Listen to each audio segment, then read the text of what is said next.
এখনো গড়ে ওঠেনি জাতীয় মজুরি কাঠামো, ন্যূনতম মজুরির অবস্থাও তথৈবচ।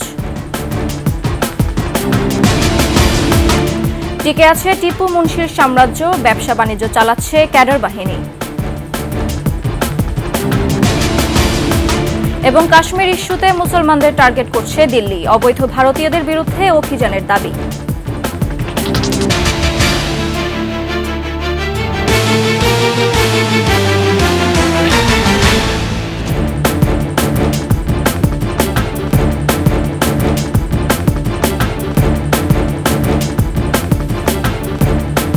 শুনছিলেন সংবাদ শিরোনাম, আমন্ত্রণ সকালের ২১ সংবাদে। সাথে আছে আমি সুরেশ শ্রাবন্তী।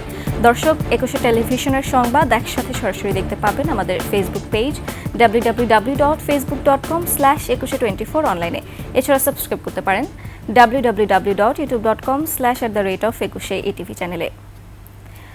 যুগের পর যুগ পেরিয়ে গেলেও দেশে এখনও সুনির্দিষ্ট জাতীয় মজুরি কাঠামো গড়ে ওঠেনি। ৪ শতাধিক শিল্প খাতের মধ্যে মাত্র ৪২টি খাতে ন্যূনতম মজুরি নির্ধারণ করা আছে, যার অধিকাংশই আবার হালনাগাদ নয়। ফলে মালিকের ইচ্ছাতেই মজুরি নির্ধারিত হওয়ায় ন্যায্য প্রাপ্য থেকে বঞ্চিত হচ্ছেন শ্রমিকেরা। অন্যদিকে দেশের প্রধান রপ্তানিমুখী শিল্প পোশাক খাতেও প্রতিযোগী দেশগুলোর মধ্যে সবচেয়ে কম মজুরি পান বাংলাদেশের শ্রমিকেরা। আরও জানাচ্ছেন সঞ্জয় অধিকারী। আমি সকাল 10টা থেকে 8টা পর্যন্ত কাজ করি। বাসায় আব্বু আম্মু 2টা ছোট বোন আছে। বেতন পাই ৮,০০০ টাকা আর রোজ ১০০ টাকা। এটাই যেন দেশের অপ্রাতিষ্ঠানিক শিল্প খাতের শ্রমিকদের জীবনের চিত্র। সকাল থেকে রাত পর্যন্ত নির্ধারিত কর্মঘণ্টার চেয়েও বেশি কাজ করতে হয়, অথচ সেই অনুপাতে মেলে না মজুরি। তাই সংসার জীবনের ঘানি টানতে হিমশিম খেতে হয় এই সব শ্রমজীবীদের। এই জায়গায় ৫০০ পরে, ৬০০ পরে, ৭০০ পরে, ৮০০ পরে কাম বই যায়, আবার কোনো দিন ২০০ হয় না। যে লেবার শ্রমিকরা অনেকেই শোচনীয় অবস্থার মধ্যে, তাদের আয়ের উৎস কম, অনেকে খেতে পারে, অনেকে খেতে পারে না, অনেকে কাজ করে, অনেকে কাজ পায় না। নারী শ্রমিকদের বঞ্চনার মাত্রা যেন আরও একটু বেশি। পুরুষের সমান কাজ করেও তাদের চেয়ে কম মজুরি পান নারীরা। তাই সরকারের প্রতি ক্ষোভ প্রকাশ করতেও দ্বিধাহীন তারা। ৫০০ দিয়ে এখন কেমনে দিন চলে, এইভাবে দিন নিয়ে যায়, কষ্ট হইল চলি। এরা তো আর সরকার দিব না, না বসাইলে এখন কি করবো, চলতে তো হইব। ছোট বড় মিলিয়ে দেশে ৪০০রও বেশি শিল্প খাত রয়েছে, অথচ নেই কোনো জাতীয় মজুরি কাঠামো। ডজন খানেক শিল্পে ন্যূনতম মজুরি হালনাগাদ থাকলেও অধিকাংশ ক্ষেত্রেই বঞ্চিত হচ্ছেন শ্রমিকেরা। ৯০% তার চেয়ে বেশি মানুষ, শ্রমজীবী মানুষ, তারা কিন্তু মজুরি কত দাবি করবে এটা তারা জানে না। এমনকি মালিক সেও জানে না যে আসলে কত দিলে ভালো। সরকারের যে সমস্ত তথ্যপত্র আছে এবং শ্রমিকদের যে জীবন জামান, এটাকে যাচাই বাছাই করে নিম্নতম মজুরি বোর্ড যেন নিজেই একটা প্রস্তাব করে যে একটা সেক্টরে মজুরি কত হওয়া উচিত। দেশের প্রধান রপ্তানিমুখী শিল্প পোশাক খাতের শ্রমিকদের মজুরি ও জীবনমান নিয়েও রয়েছে বিস্তর অভিযোগ। ২৮০০ থেকে ৩০০০ ক্যালোরি একজন শ্রমিকের খাবারের জন্য প্রয়োজন। সেই ক্যালোরি কিনতে গেলে এই টাকা কিন্তু তার অর্ধেকের চেয়েও কম। শ্রম আইন অনুযায়ী যদি শ্রমিকের যে অধিকারগুলো আছে সেগুলো যদি সঠিকভাবে প্রয়োগ হতো বা বাস্তবায়ন হতো বা শ্রমিকরা পাইতো, তাও কিন্তু শ্রমিকদের জীবনমান উন্নয়ন হতো। মালিক সবসময় তার লাভ খুঁজে নিতে চায়, এই কারণেই শ্রমিকদের মজুরি কম দেয়। ২০২৪ সালে বাংলাদেশ ৩৮ বিলিয়ন মার্কিন ডলারেরও বেশি মূল্যের তৈরি পোশাক রপ্তানি করেছে, অথচ প্রতিযোগী দেশগুলোর মধ্যে এ খাতে সবচেয়ে কম মজুরি পান বাংলাদেশের শ্রমিকেরা। যেখানে ভারতের পোশাক শ্রমিকরা মাসে মজুরি পান $২৪৬, সেখানে বাংলাদেশে মাত্র $১১৩। পাকিস্তানেও বাংলাদেশের চেয়ে বেশি মজুরি পান $১১৫। মালিকরা তো শ্রমিকদের চাইতে বেশি শক্তিশালী, তাদের টাকা আছে, তাদের ক্ষমতা আছে এবং তারা সরকারের সাথে মিলে তারা কাজ করে। গত ৪০ বছর ধরেই আমাদের এই দাবিগুলো একের পর এক আমরা করে আসছি, কিন্তু কোনো সরকারই আমাদের কোনো কথা কর্ণপাত করছে না। প্রাতিষ্ঠানিক বা অপ্রাতিষ্ঠানিক সব ক্ষেত্রেই মালিক শ্রেণীর শোষণ আর বঞ্চনার শিকার হতে হয় শ্রমিকদের। যাদের শ্রমে ঘামে প্রতিনিয়ত বিকশিত হচ্ছে সভ্যতা, তাদের জীবনেই মিলছে না আলোর দেখা। হাড় ভাঙা খাটুনির পরও বেশিরভাগ ক্ষেত্রেই ন্যায্য মজুরিটুকু পান না তারা। তারপরও সুদিনের স্বপ্ন দেখেন এইসব শ্রমজীবী মানুষেরা। সঞ্জয় অধিকারী, ২১ টেলিভিশন, ঢাকা। মেদিনেও থেমে নেই মুটে মজুরদের কাজ। নুনান্তে পান্তা ফুরানো সংসারে কাজ বন্ধ মানেই কামাই বন্ধ। আর তাই নগরীর বিভিন্ন স্থানে আজও বসেছে এই শ্রমজীবীদের জটলা। সহকর্মী সিরাতাল মুস্তাকিম কথা বলছেন এই শ্রমিকদের সঙ্গে, যুক্ত হচ্ছি তার সঙ্গে। মুস্তাকিম, বিস্তারিত জানাবেন আমাদের যে আজকে শ্রমিকেরা কি অবস্থায় আছে এখন?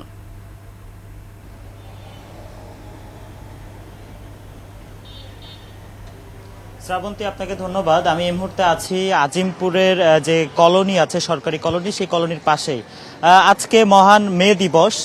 1886 সালের এই দিনেই কিন্তু শ্রমিকদের দাবি আদায় করেছিল শ্রমিকরা, এবং আজকে মহান মে দিবসেও কিন্তু আমরা দেখছি যে রাজধানীর বিভিন্ন জায়গায় যারা আসলে শ্রম বিক্রি করে, অর্থাৎ রাস্তার বিভিন্ন পাশে কিন্তু তারা এইভাবে তাদের যে সরঞ্জামাদি আছে সেগুলো নিয়ে বসে, এবং এখান থেকে কিন্তু সাধারণ যাদের এ ধরনের শ্রমিক প্রয়োজন তারা এখান থেকে তাদের সাথে কথা বলে তাদেরকে কিন্তু কিনে নিয়ে যায়। অর্থাৎ এক কথায় বলতে পারেন যে শ্রম কেনাবেচার যে হাট, সেই হাটও কিন্তু আজকে বসেছে। মহান মে দিবসকে কেন্দ্র করে কিন্তু আমরা দেখেছি সকল সরকারি বেসরকারি প্রতিষ্ঠানগুলো কিন্তু বন্ধ আছে, কিন্তু তারপরেও এইসব যে শ্রমিকরা আছে যারা দিন এনে দিন খায় তাদের কিন্তু কোনো ধরনের কোনো বিশ্রাম নেই। তারা কিন্তু তাদের শ্রম বিক্রির জন্য এসব জায়গায় বিভিন্ন জায়গায় রাজধানীর বিভিন্ন পয়েন্টে কিন্তু তারা বসেছে, এবং বিভিন্ন পয়েন্ট কিন্তু আমরা ঘুরেছি এবং তাদের সাথে কথা বলে যতটুকু জানতে পেরেছি তারা বলছেন যে আসলে তাদের যে তারা আজকে যদি কাজ না করে আসলে কালকে তারা যে কি খাবেন সেটির কিন্তু নিশ্চয়তা নেই। এজন্য তাদের কাছে এ ধরনের দিবসকে কেন্দ্র করে বাসায় থাকা বা তাদের দিবসকে কেন্দ্র করে রেস্টে থাকা এই ধরনের কোনো সুযোগ তাদের নেই। তারা কিন্তু সপ্তাহের 7 দিনই কিন্তু এই যে শ্রম বিক্রি করেন। অর্থাৎ যদি একটু বলতে চাই তাহলে হচ্ছে বিষয়টা এমন দাঁড়াচ্ছে যে শ্রমিক দিবসেও কিন্তু এই যে যারা দিনমজুর আছে, যারা সাধারণ শ্রমিক আছে, তারা কিন্তু যে তাদের যে বিশ্রামের সুযোগ কিন্তু পাচ্ছে না। শ্রাবন্তী, এই ছিল আজিমপুর থেকে আমার কাছে সর্বশেষ। মুস্তাকিম, ধন্যবাদ আপনাকে। দর্শক, আজিমপুর থেকে সরাসরি যুক্ত ছিলেন আমাদের প্রতিনিধি, জানাচ্ছিলেন শ্রমিক দিবস সম্পর্কে। ফ্যাসিস্ট আওয়ামী লীগ সরকারের বাণিজ্য মন্ত্রী টিপু মুন্সি কারাগারে থাকলেও টিকে আছে তার সাম্রাজ্য। রংপুরের পীরগাছার সাবেক সংসদ সদস্য টিপু মুন্সির ব্যবসা বাণিজ্য চালাচ্ছে তারই ক্যাডার বাহিনী, বাড়িও আছে তাদের পাহারায়। বিরোধীদের মামলা দিয়ে দমন করায় তিনি ছিলেন সিদ্ধস্ত, আর এখনও টিপুর ভয়ে তটস্থ স্থানীয়রা। রংপুর বিভাগীয় প্রতিনিধি লিয়াকত আলী বাদলের রিপোর্টে বিস্তারিত ডেস্ক রিপোর্ট। ক্যামেরায় ছিলেন আলী হায়দার রনি। টিপু মুন্সির পীরগাছার বাড়িতে নেতাকর্মীদের ভিড় না থাকলেও আছে কেডারদের পাহারা। তারা সাংবাদিকদেরও তার বাড়ির কাছে ঘেঁষতে দিতে চান না।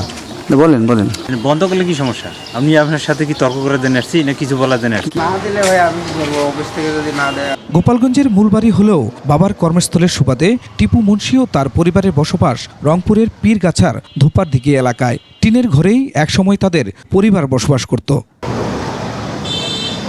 ব্যবসায়ী টিপু মুন্সি আওয়ামী লীগের রাজনীতিতে যোগ দিয়ে অর্থ আর সন্ত্রাসকে হাতিয়ার করে শেখ হাসিনার নজর কাড়েন। 2008 সালের সংসদ নির্বাচনে আওয়ামী লীগের প্রার্থী হিসেবে রংপুর 4 আসনের সংসদ সদস্য হন, বনে যান পীরগাছার একক অধিপতি। এরপর 2014 ও 2018 সালের ভোট ডাকাতি এবং 2024 সালের ডামি নির্বাচনের এমপি এবং 2 বারের বাণিজ্যমন্ত্রী হয়ে ক্ষমতার কেন্দ্রে চলে যান টিপু মুন্সি। এলাকায় নিজের সাম্রাজ্য টিকিয়ে রাখতে গড়ে তোলেন ক্যাডার বাহিনী। ক্যাডার বাহিনীর মাধ্যমে দখল বাণিজ্যে নামেন টিপু মুন্সি। নিজের বাড়ির পাশে জায়গা জোর করে দখলের অভিযোগ তার বিরুদ্ধে। এলাকাবাসী জায়গা দখল করে টিপু মুন্সি তার ছেলে অপু মুন্সির নামে গড়েন ক্যান্সার হাসপাতাল। আমি কোথায় যাব? কথা না, আমি জমি সোজা করব, আমাকে দাও। আমি বলি আমি দিব না, আমি গাছ লাগাবো। তখনও জোর করি দখল করে নিয়ে গেছে। বললাম না আদা মাংনার উপরে, ওখান তো হুলুস্থুল, ওখানে ডাঙাডাঙি পরে বাঁচি গেছে।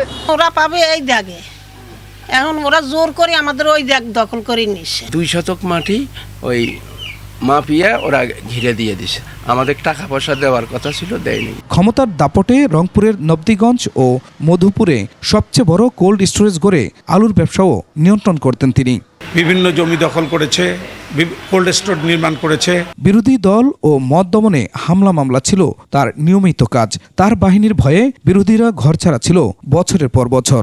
সব সময় এটি স্বৈরাচারী মনোভাব পোষণ করেছেন, এলাকার মানুষকে নির্যাতন করেছেন। উনি 2300% ওনার কিন্তু সম্পদ পরিমাণ বেড়ে গেছে এই 15 বছর। শেখ হাসিনার সাথে তার অনেক নেতা পালাতে পারলেও পারেননি টিপু মুন্সি। তিনি কারাগারে আটক থাকলেও এখনও পীরগাছায় তার ক্যাডারদের দাপট কমেনি। Khurshid Alam, desk report, 21 television. কাশ্মীরে হামলার পর ভারত পাকিস্তানের মধ্যে যে উত্তেজনা চলছে তার শিকার হচ্ছেন ভারতীয় মুসলিমরাও।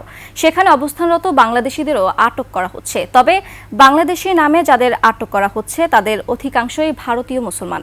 কিন্তু প্রশ্ন হচ্ছে, বাংলাদেশে কিভাবে অবৈধভাবে ভারতীয়রা অবস্থান করছেন, আর ভারতে কিভাবে শেখ হাসিনা সহ আওয়ামী লীগের পলাতক মন্ত্রী এমপিরা আছেন? তহিদুর রহমানের রিপোর্ট। গুজরাটে বাংলাদেশি নামে যে 6000-এর বেশি লোককে আটক করা হয়েছে তাদের মধ্যে এখন 450-র মতো বাংলাদেশি বলা হচ্ছে। বাকি সবাই ভারতীয় মুসলমান। তাই স্পষ্ট যে ভারত এখন সেখানকার মুসলমান ও বাংলাদেশিদের টার্গেট করছে। কিন্তু বাংলাদেশে অনেক অবৈধ ভারতীয় আছে। টিআইবি তাদের এক জরিপে জানিয়েছিল বাংলাদেশে বৈধ ও অবৈধভাবে কর্মরত বিদেশি কর্মীদের সংখ্যা কমপক্ষে 2,50,000। এই অবস্থার পরিবর্তন করতে হবে। স্বরাষ্ট্র উপদেষ্টা গত ডিসেম্বরে অবৈধ বিদেশিদের আইনের আওতায় আনার কথা বলা হলেও তৎপরতা তেমন নাই। কোনো বিদেশিকেই অবৈধভাবে বাংলাদেশে থাকতে দেওয়া হবে। অবৈধ বিদেশিদের মধ্যে 80% ভারতীয়। আর অবৈধ বিদেশি খেদাও আন্দোলন হিসেবে বাংলাদেশে অবৈধ বিদেশিদের সংখ্যা আরো বেশি। শুধু অবৈধ ভারতীয় আছে 5 লাখেরও বেশি। এই ভারতীয়দের উচ্ছেদ না করতে পারলে এদেশ কোনোদিন এই শৃঙ্খল থেকে, এই বদ্ধ জীবন থেকে মুক্ত হতে পারবে না।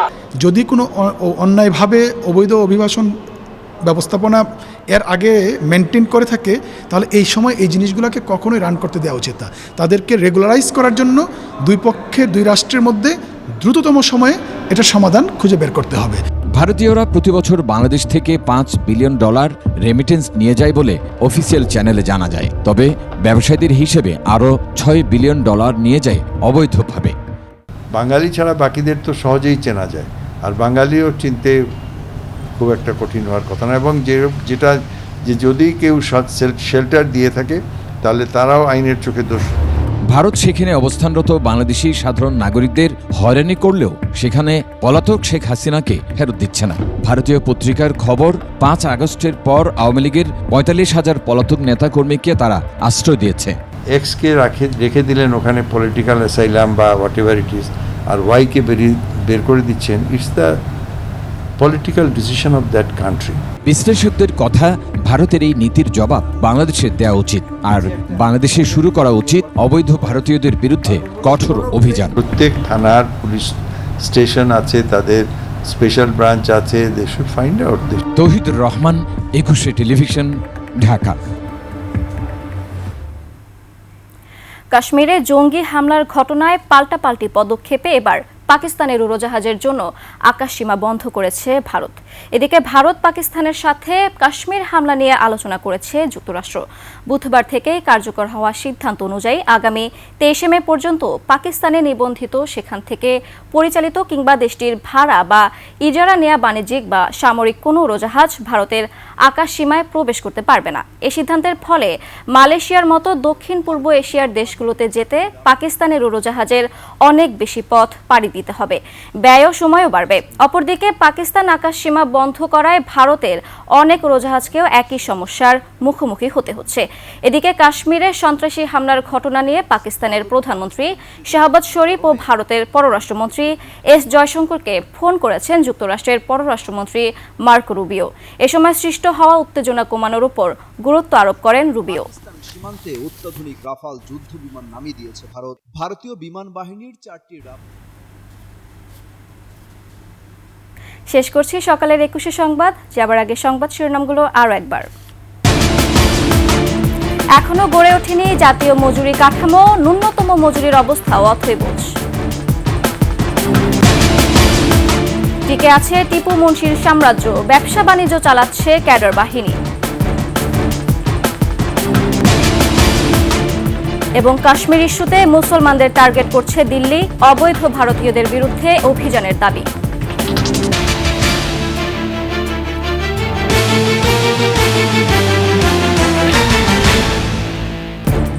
সর্বশেষ সংবাদ জানতে ডায়াল করুন 2021 নম্বরে আর ভিজিট করুন 21-tv.com ওয়েবসাইটে। ফেসবুকে ভিজিট করতে পারেন www.facebook.com/2124 অনলাইনে। এছাড়া সাবস্ক্রাইব করতে পারেন www.youtube.com/@21etv চ্যানেলে। এতক্ষণ সঙ্গে থাকার জন্য ধন্যবাদ। পরবর্তী সংবাদ সকাল 9টায় দেখার আমন্ত্রণ রইল। 21-এর সাথেই থাকুন।